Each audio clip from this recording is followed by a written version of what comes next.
Assalamualaikum teman-teman. Perkenalkan, nama saya Gaita Nur Najibah dari kelas 8A nomor presensi 12. Di sini saya akan menjelaskan pelaksanaan wawasan Nusantara dalam kehidupan berbangsa dan bernegara. A. Wawasan Nusantara sebagai satu kesatuan politik.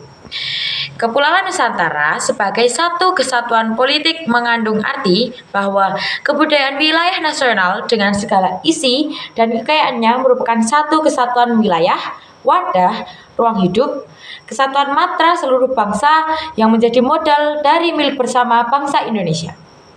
2. Selain itu, bangsa Indonesia yang terdiri atas berbagai suku, berbicara dalam berbagai bahasa daerah, serta memeluk dan meyakini berbagai agama dan kepercayaan terhadap Tuhan Yang Maha Esa, harus merupakan satu kesatuan bangsa yang bulat dalam arti yang seluas-luasnya. Bangsa Indonesia harus merasa satu, senasib sepenanggungan, sebangsa, setanah air, dan mempunyai tekad dalam mencapai cita-cita bangsa. 3. Satu kesatuan politik merupakan arti bahwa Pancasila satu-satunya falsafah serta ideologi bangsa dan negara yang melandasi, membimbing, dan mengarahkan bangsa dalam mencapai tujuannya. 4. Dalam bidang hukum pun dinyatakan bahwa seluruh kepulauan Indonesia merupakan satu kesatuan hukum. Hanya ada satu hukum nasional yang mengabdi kepada kepentingan internasional. B. Wawasan Nusantara sebagai satu kesatuan ekonomi. 1. Kepulauan Nusantara sebagai kesatuan ekonomi memiliki arti bahwa kekayaan yang ada di wilayah Nusantara baik potensial maupun efektif merupakan milik bersama. 2.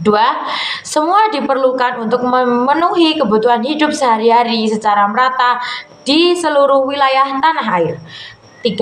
Selain itu, tingkat perkembangan ekonomi harus serasi dan seimbang di seluruh daerah tanpa meninggalkan ciri khas yang dimiliki oleh setiap daerah dalam pengembangan kehidupan ekonominya. C. Wawasan Nusantara sebagai satu kesatuan nasional, satu kesatuan sosial budaya. 1. Kepulauan Nusantara sebagai satu kesatuan sosial dan budaya mengandung arti bahwa masyarakat Indonesia adalah satu. Peri kehidupan bangsa merupakan kehidupan yang serasi dengan adanya kemajuan masyarakat yang sama, merata, seimbang, dan juga selaras. 2. Bangsa Indonesia, budaya pada hakikatnya hanya satu. Corak ragam budaya yang ada menggambarkan kekayaan budaya bangsa yang ada, menggambarkan kekayaan budaya bangsa yang menjadi modal dan landasan bagi pengembangan budaya bangsa. Hasilnya harus dinikmati oleh seluruh bangsa Indonesia. D. Wawasan Nusantara sebagai satu kesatuan pertahanan keamanan. 1. Kesatuan pertahanan dan keamanan mempunyai arti bahwa setiap ancaman terhadap satu pulau atau satu daerah merupakan ancaman juga terhadap seluruh bangsa dan negara Indonesia. Setiap warga negara mempunyai hak dan kewajiban yang sama dalam rangka pembelaan negara dan bangsa. 2. Sebagai negara kepulauan, laut di Indonesia mempunyai peranan yang sangat besar. Laut dan perairan yang ada di seluruh Indonesia tidak hanya sebagai jalur lalu lintas, jalur ekonomi, dan juga sumber devisa negara saja. Laut juga menjadi sarana armada laut di Indonesia dalam menjaga pertahanan dan keamanan wilayah bangsa dan negara Indonesia dari setiap ancaman yang datang dari negara lain. 3. Kestabilan pertahanan dan keamanan di laut bagi bangsa Indonesia akan dapat meningkatkan ketahanan nasional pula. Selain itu, dengan meningkatkan ketahanan nasional, maka stabilitas nasional akan terjamin. Apabila stabilitas nasional terjamin, maka pembangunan dapat dilaksanakan tanpa adanya suatu hambatan apapun. 4. Akibat lebih lanjut pembangunan dapat meningkatkan dan mengembangkan terus, sehingga bangsa Indonesia dapat meningkatkan pula kesejahteraan hidupnya. 2. Tantangan pelaksanaan wawasan Nusantara. Dewasa ini kita menyaksikan bahwa kehidupan individu dalam bermasyarakat, berbangsa, dan bernegara juga mengalami kehidupan. Dan kita juga menyadari bahwa faktor utama yang mendorong terjadinya proses perubahan tersebut adalah nilai-nilai kehidupan baru yang dibawa oleh negara maju dengan kekuatan penetrasinya global.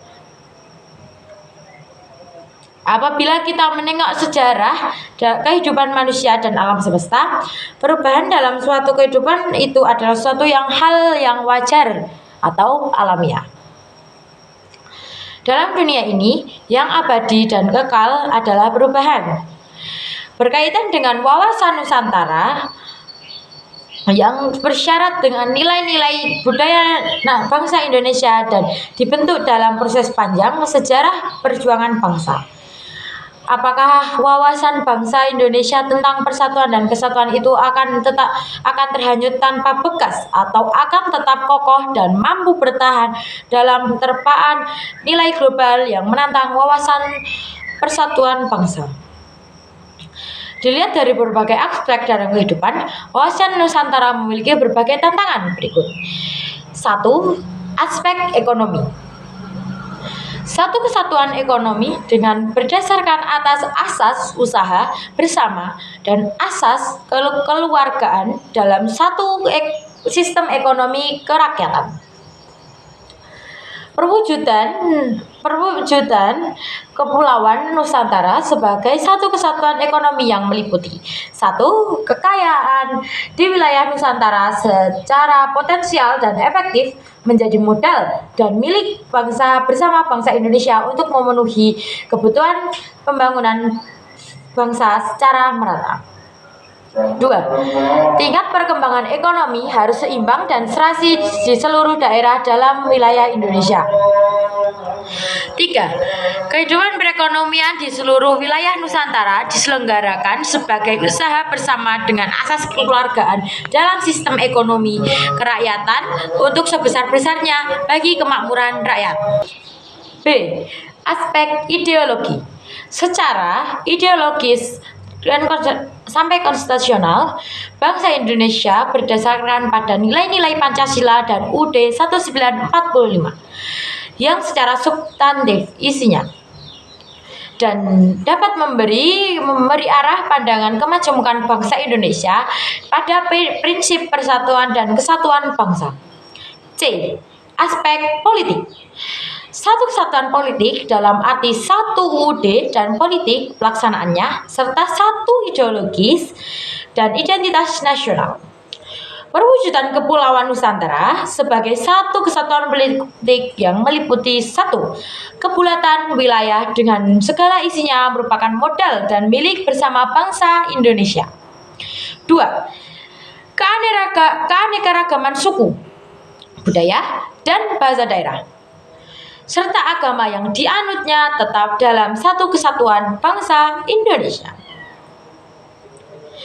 3. Secara fisiologis, bangsa Indonesia merasa satu persaudaraan, senasib, dan seperjuangan sebangsa dan setanah air dalam mencapai cita-cita bangsa.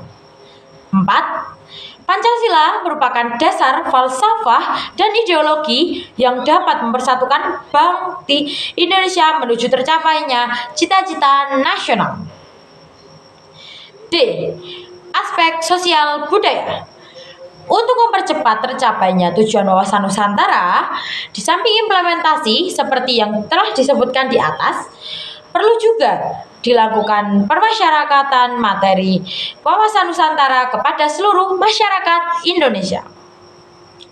Permasyarakatan wawasan Nusantara tersebut dapat dilakukan dengan cara berikut. 1.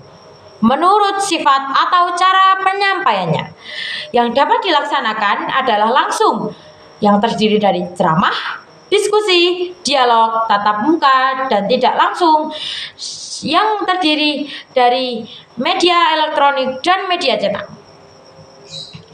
2. Menurut metode penyampaian yang berupa keteladanan melalui metode penularan keteladanan dalam sikap, perilaku kehidupan sehari-hari terhadap lingkungannya, terutama dengan memberikan contoh-contoh berpikir, bersikap, dan bertindak. Mementingkan bangsa dan negara di atas kepentingan pribadi atau golongan, sehingga timbul semangat kebangsaan yang selalu cinta tanah air. 3. Edukasi, yakni melalui metode pendekatan formal dan informal. Pendidikan formal ini dimulai dari tingkat kanak-kanak sampai perguruan tinggi. Pendidikan karir di semua strata dan di bidang profesi, penataran, kursus, dan sebagainya. Sebagai pendidikan non formal dapat dilaksanakan di lingkungan keluarga, pemukiman, pekerjaan, dan organisasi kemasyarakatan. 4. Komunikasi. Tujuan yang ingin dicapai dari sosialisasi wawasan Nusantara melalui metode komunikasi adalah tercapainya hubungan komunikatif secara baik yang akan mampu menciptakan iklim saling menghargai, menghormati, mawas diri, dan tenggang rasa sehingga tercapainya kesatuan bangsa dan tujuan tentang wawasan Nusantara. 5. Integrasi. Tujuan yang ingin dicapai dari pemasyarakatan atau sosialisasi wawasan Nusantara melalui metode ini adalah terjalinnya pemahaman tentang Nusantara. Wawasan Nusantara akan membatasi sumber konflik di dalam tubuh bangsa Indonesia pada saat ini maupun di masa mendatang, dan akan memantapkan kesadaran untuk mengutamakan kepentingan nasional dan cita-cita tujuan nasional. Aspek pertahanan keamanan.